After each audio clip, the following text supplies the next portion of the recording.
Exodus chapter 21. These are the laws you are to set before them. If you buy a Hebrew servant, he is to serve you for 6 years. But in the 7th year, he shall go free, without paying anything. If he comes alone, he is to go free alone. But if he has a wife when he comes, she is to go with him. If his master gives him a wife and she bears him sons or daughters, the woman and her children shall belong to her master, and only the man shall go free. But if the servant declares, I love my master and my wife and children and do not want to go free, then his master must take him before the judges. He shall take him to the door or the doorpost and pierce his ear with an awl. Then he will be his servant for life. If a man sells his daughter as a servant, she is not to go free as male servants do. If she does not please the master who has selected her for himself, he must let her be redeemed. He has no right to sell her to foreigners, because he has broken faith with her. If he selects her for his son, he must grant her the rights of a daughter. If he marries another woman, he must not deprive the first one of her food, clothing, and marital rights. If he does not provide her with these 3 things, she is to go free, without any payment of money.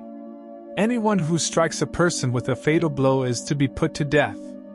However, if it is not done intentionally, but God lets it happen, they are to flee to a place I will designate. But if anyone schemes and kills someone deliberately, that person is to be taken from my altar and put to death.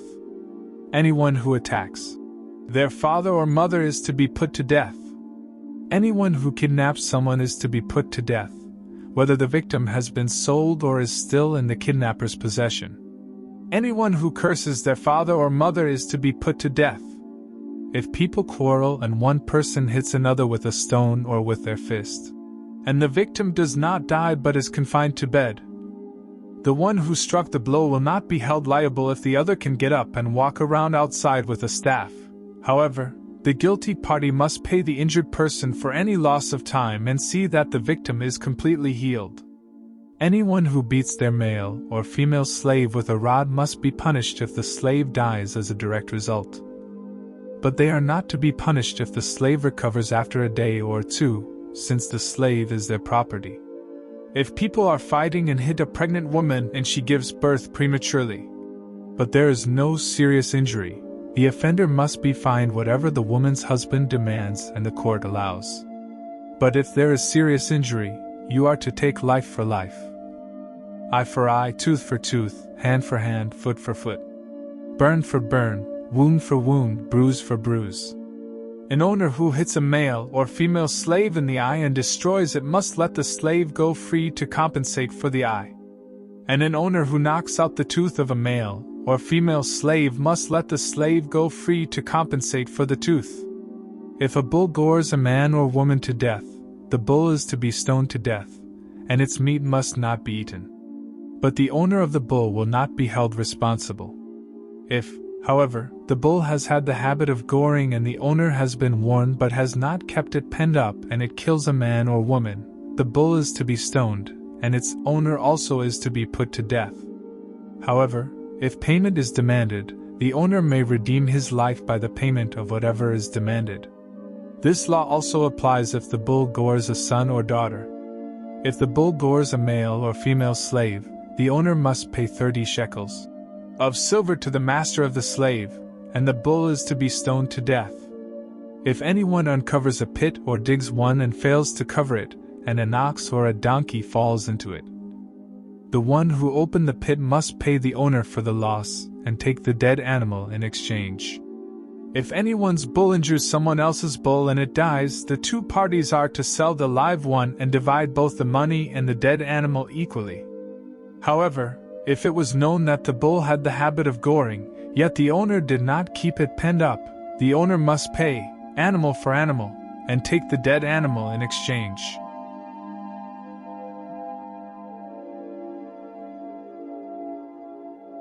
Exodus chapter 22. Whoever steals an ox or a sheep and slaughters it or sells it must pay back 5 head of cattle for the ox and 4 sheep for the sheep. If a thief is caught breaking in at night and is struck a fatal blow, the defender is not guilty of bloodshed. But if it happens after sunrise, the defender is guilty of bloodshed.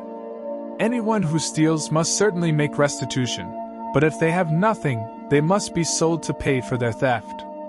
If the stolen animal is found alive in their possession, whether ox or donkey or sheep, they must pay back double.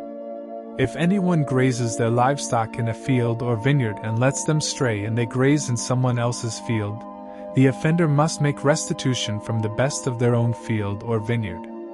If a fire breaks out and spreads into thorn bushes so that it burns shocks of grain or standing grain or the whole field, the one who started the fire must make restitution. If anyone gives a neighbor silver or goods for safekeeping and they are stolen from the neighbor's house, the thief, if caught, must pay back double. But if the thief is not found, the owner of the house must appear before the judges, and they must determine whether the owner of the house has laid hands on the other person's property. In all cases of illegal possession of an ox, a donkey, a sheep, a garment, or any other lost property about which somebody says, "This is mine," both parties are to bring their cases before the judges. The one whom the judges declare guilty must pay back double to the other.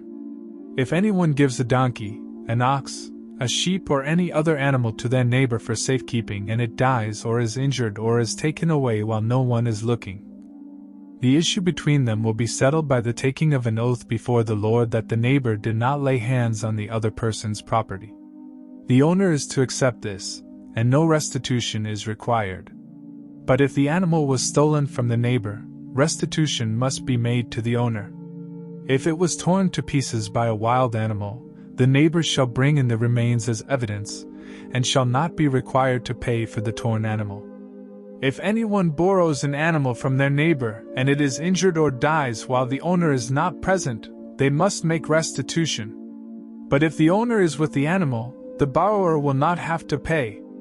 If the animal was hired, the money paid for the hire covers the loss. If a man seduces a virgin who is not pledged to be married and sleeps with her, he must pay the bride price, and she shall be his wife.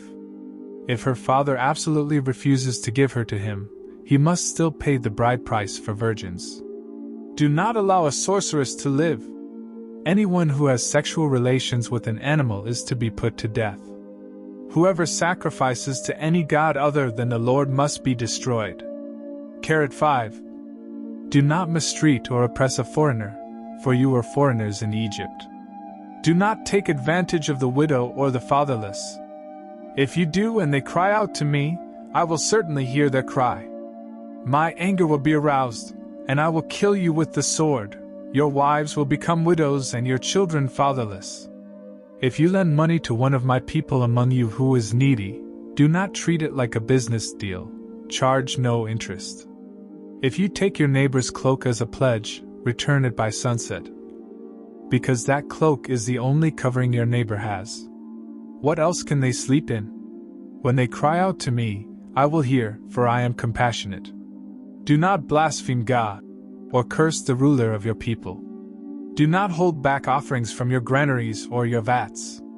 You must give me the firstborn of your sons. Do the same with your cattle and your sheep. Let them stay with their mothers for 7 days, but give them to me on the 8th day. You are to be my holy people.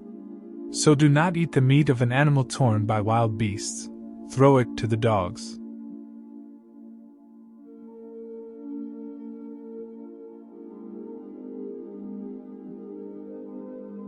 Matthew chapter 20. For the kingdom of heaven is like a landowner who went out early in the morning to hire workers for his vineyard. He agreed to pay them a denarius for the day and sent them into his vineyard. About 9 in the morning he went out and saw others standing in the marketplace doing nothing. He told them, You also go and work in my vineyard, and I will pay you whatever is right. So they went. He went out again about noon and about 3 in the afternoon, and did the same thing. About 5 in the afternoon he went out, and found still others standing around. He asked them, Why have you been standing here all day long doing nothing? Because no one has hired us, they answered.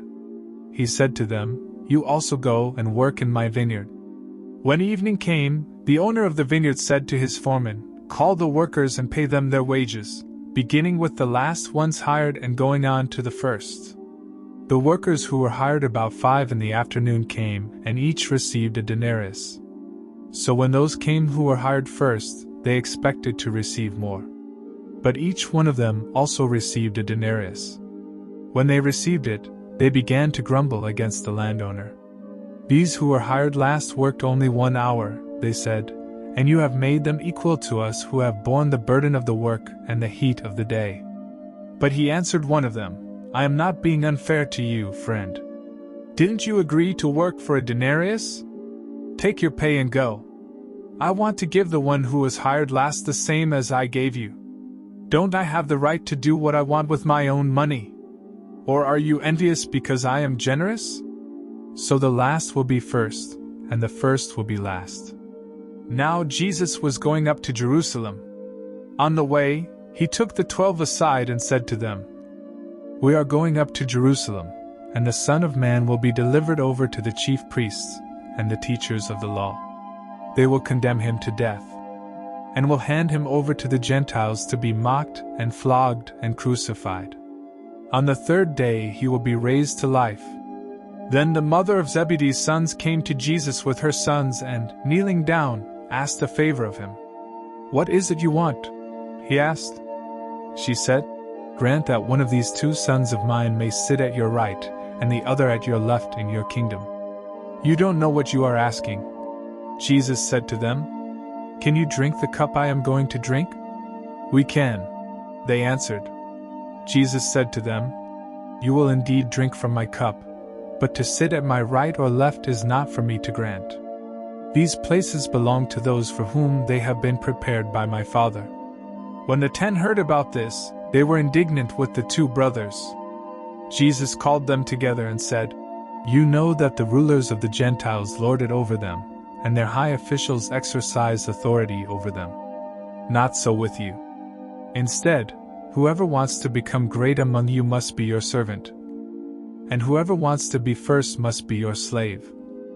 Just as the Son of Man did not come to be served, but to serve, and to give his life as a ransom for many."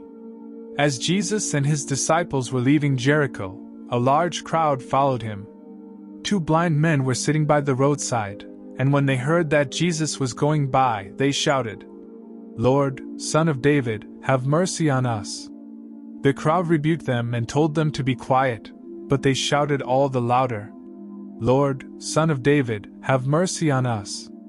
Jesus stopped and called them. "What do you want me to do for you?" he asked. "Lord," they answered, "we want our sight." Jesus had compassion on them and touched their eyes. Immediately they received their sight and followed him.